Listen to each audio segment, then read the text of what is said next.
Chapter 47. The sun was up and Stanley's heart was still beating. There were 8 lizards in the hole with him. Each one had exactly 11 yellow spots. The warden had dark circles under his eyes from lack of sleep and lines across her forehead and face which seemed exaggerated in the stark morning light. Her skin looked blotchy. "Satan?" said Zero. Stanley looked at him, unsure if Zero had even spoken or if he just imagined it. "Why don't you go see if you can take the suitcase from Zero?" the warden suggested. "Yeah, right," said Mr. Sir. "The lizards obviously aren't hungry," said the warden. "Then you go get the suitcase," said Mr. Sir. They waited. "Stanley?" said Zero. Sometime later, Stanley saw a tarantula crawl across the dirt, not too far from his hole. He had never seen a tarantula before, but there was no doubt what it was. He was momentarily fascinated by it, as its big, hairy body moved slowly and steadily along. "Look, a tarantula," said Mr. Sir, also fascinated. "I'd never seen one," said the warden, "except in—" Stanley suddenly felt a sharp sting on the side of his neck. The lizard hadn't bitten him, however, it was merely pushing off. It leapt off Stanley's neck and pounced on the tarantula. The last Stanley saw of it was one hairy leg sticking out of the lizard's mouth. "Not hungry, huh?" said Mr. Sir. Stanley tried to return to the snow, but it was harder to get there when the sun was up. As the sun rose, the lizards moved lower in the hole, keeping mainly in the shade. They were no longer on his head and shoulders, but had moved down to his stomach, legs, and feet. He couldn't see any lizard on Zero, but believed there were 2 between Zero's knees, shaded from the sun by the suitcase. "How are you doing?" Stanley asked quietly. He didn't whisper, but his voice was dry and raspy. "My legs are numb," said Zero. "I'm going to try to climb out of the hole," Stanley said. As he tried to pull himself up using just his arms, he felt a claw dig into his ankle.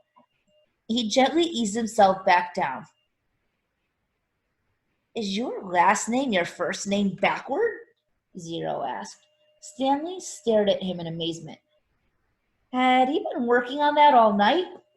He heard the sound of the approaching cars. Mr. Sor and the warden heard it as well. "You think it's them?" asked the warden. "It ain't Girl Scouts selling cookies," said Mr. Sir.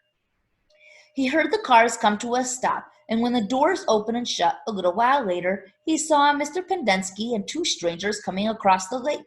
One was a tall man in a business suit and a cowboy hat. The other was a short woman holding a briefcase. The woman had to take 3 steps for every 2 taken by the man. "Stanley Yelnats," she called, moving out ahead of the others. "I suggest you don't come any closer," said Mr. Sir. "You can't stop me," she snapped, then took a second glance at him. Wearing pajama pants and nothing else.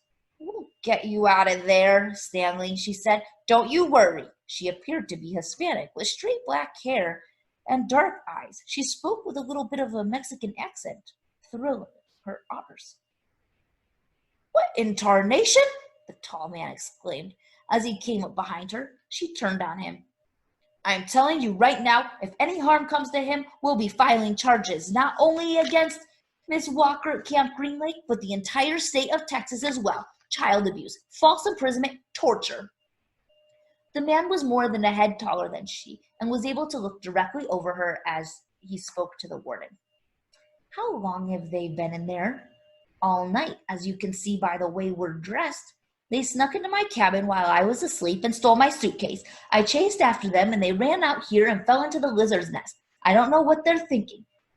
"That's not true," Stanley said. "Stanley, as your attorney, I advise you not to say anything," said the woman, "until you and I have had a chance to talk in private." Stanley wondered why the warden lied about the suitcase. He wondered who it legally belonged to. That was one thing he wanted to ask his lawyer, if she really was his lawyer.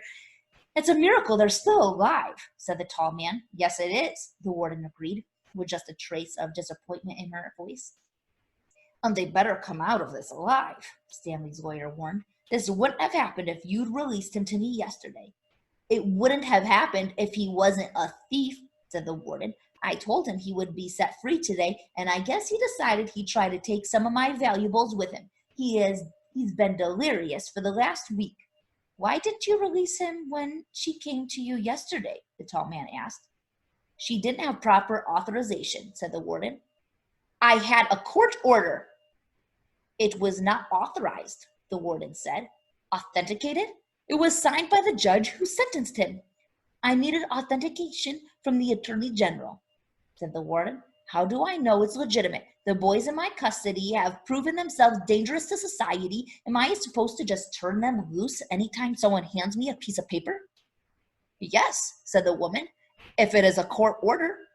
Stanley has been hospitalized for the last 2 days, the warden explained. He's been suffering from hallucinations and delirium, ranting and raving. He is in no condition to leave. The fact that he was just trying to steal from me on the day before his release proves.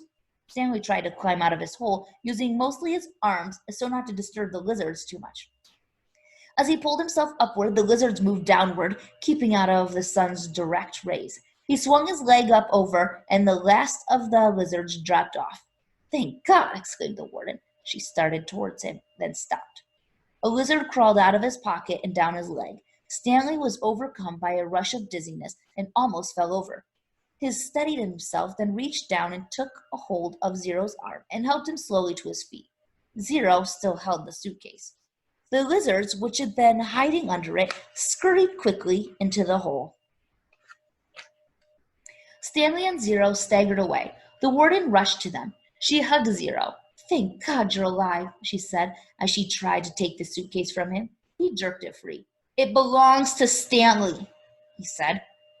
Don't cause any more trouble, the warden warned. You stole it from my cabin and you've been caught red-handed. If I press charges, Stanley might have to return to prison. Now I'm willing, in view of all the circumstances, to... It's got his name on it, said Zero. Stanley's lawyer pushed past the tall man to have a look. See? Zero showed her. Stanley Yelnats. Stanley looked, too. There, in big black letters, was Stanley Yelnats. The tall man looked over the heads of the others at the name on the suitcase. You say he stole it from your cabin? The warden stared at it in disbelief. That's impossible. It's impossible. Oh, she couldn't even say it.